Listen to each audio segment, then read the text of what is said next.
বিশেষ করে যাদের পতন ঘটেছে তারা আমেরিকাকে ইন্ডিকেট করে কথাগুলো বলে যে আমেরিকা রেজিম চেঞ্জ করেছে। আমি হলফ করে বলতে পারি আমেরিকার কোন রেজিম বাংলাদেশে করেনি। বাংলাদেশের মানুষ, বাংলাদেশের ছাত্র জনতা তাদের সর্বোচ্চ আত্মত্যাগের মাধ্যম দিয়ে এই রেজিমকে চেঞ্জ করেছে এবং শেখ হাসিনা তার স্বামীর দেশে চলে গিয়েছে। আমি ভারতের পলিটিশিয়ানদেরকে বলেছি, তাদের প্রাক্তন ফরেন মিনিস্টারকে বলেছি, সেদিনও আমি ভারতের বিরোধী দলীয় নেতা রাহুল গান্ধীকে বলেছি, আমি অন রেকর্ড বলতে চাই, আমি বলেছি যে আপনারা শুধু বাংলাদেশের সম্পর্কের ক্ষেত্রে একটি দল এবং একজন ব্যক্তিকে আপনারা বেছে নিয়েছেন এবং সমগ্র বাংলাদেশকে আপনারা প্রতিপক্ষ বানিয়েছেন। আপনারা যদি গণতন্ত্রে বিশ্বাস করেন, আপনারা যদি মনে করেন India is the largest democracy in the world, তাহলে আপনাদের মানুষের আকাঙ্ক্ষার প্রতি আপনাদেরকে গুরুত্ব দিতে হবে, মানুষের আকাঙ্ক্ষার প্রতি আপনাদেরকে শ্রদ্ধা পোষণ করতে হবে। আমি ভারতের সঙ্গে আমাদের সম্পর্ক হতে হবে বন্ধুত্বের, বন্ধুত্ব হতে হবে সমমতার, সমতা এবং সমমর্যাদার ভিত্তিতে। আপনি যদি আমার সুপেরিয়র ভাবেন তাহলে তার বন্ধুত্ব হবে না। অবশ্যই ভারত বাংলাদেশের একটি বড় প্রতিবেশী রাষ্ট্র, 54টি অভিন্ন নদী আমাদের রয়েছে, বিশাল ল্যান্ড বাউন্ডারি আমরা হেল্প করি, আমরা শেয়ার করি, কিন্তু ভারতের সাথে ভারতকে এটা বুঝতে হবে যে বাংলাদেশের মানুষকে, মানুষের হৃদয়কে জয় করতে হবে। বাংলাদেশের মানুষের পেছনে গোয়েন্দা সংস্থাকে লেলিয়ে দিয়ে বাংলাদেশের মানুষের মন পাওয়া যাবে না। সুতরাং আপনাদেরকে গোয়েন্দা সংস্থার লোকদেরকে নিয়ন্ত্রণে রাখতে হবে। আপনাদের এই যারা গোয়েন্দা সংস্থা দিয়ে বাংলাদেশের মানুষের, সাধারণ মানুষের অধিকার কেড়ে নেওয়ার জন্য এই যে এস্টাবলিশমেন্টে যে কাজ করেছে, এটি অত্যন্ত অন্যায় কাজ করেছে, গর্হিত কাজ করেছে। আমি বলেছি এনাফ ইজ এনাফ। এখন আপনাদের ড্যামেজ কন্ট্রোলের সময়, এই ড্যামেজকে আপনাদেরকে কন্ট্রোল করতে হবে। এবং আমি রাহুল গান্ধী কিন্তু তিনি একমত পোষণ করেছেন কোয়ালিটি সম্পন্ন আন্তর্জাতিক মানের still bar CSRM, committed for better still.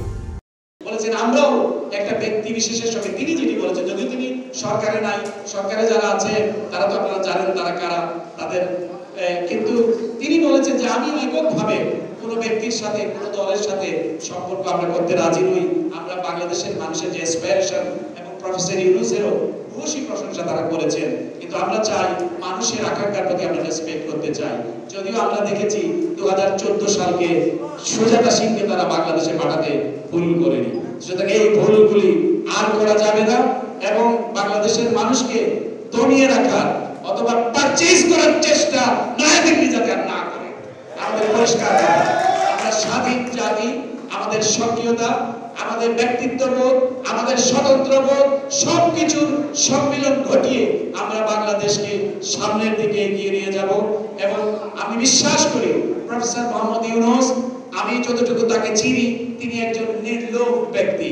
অসংখ্য অর্জন তার রয়েছে, নোবেল প্রাইজের মতো প্রাইজ, যুক্তরাষ্ট্রের দুটি সবচেয়ে বড় সম্মাননা পুরস্কার তিনি পেয়েছেন। আপনারা জানেন প্রেসিডেন্ট গোল্ড মেডেল এবং কংগ্রেশনাল মেডেল, অর্থাৎ বোথ দি হাউস তাকে এই অ্যাওয়ার্ডটি প্রদান করেছে।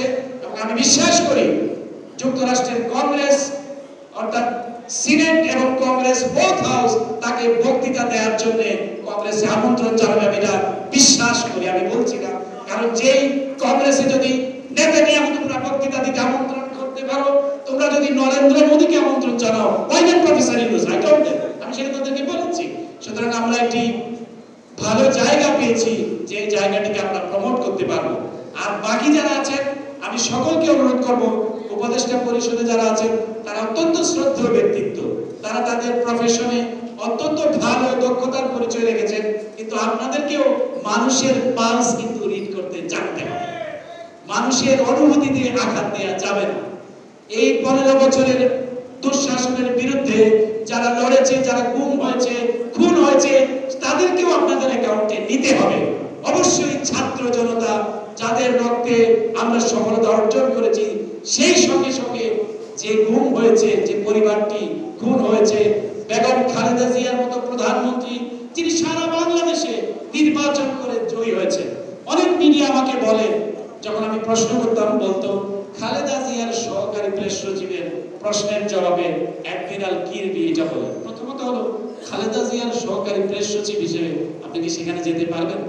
আর বেগম খালেদা জিয়ার সহকারী প্রেস সচিব আমি ছিলাম না, আমি ছিলাম বাংলাদেশের নির্বাচিত প্রধানমন্ত্রীর সহকারী প্রেস সচিব। সুতরাং তিনি নির্বাচিত ছিলেন 2006 সালে। এটি আমার, আমি এই অংশটিকে আমি গর্বের অংশ মনে করি, আমি লোকারণ্য বলছি।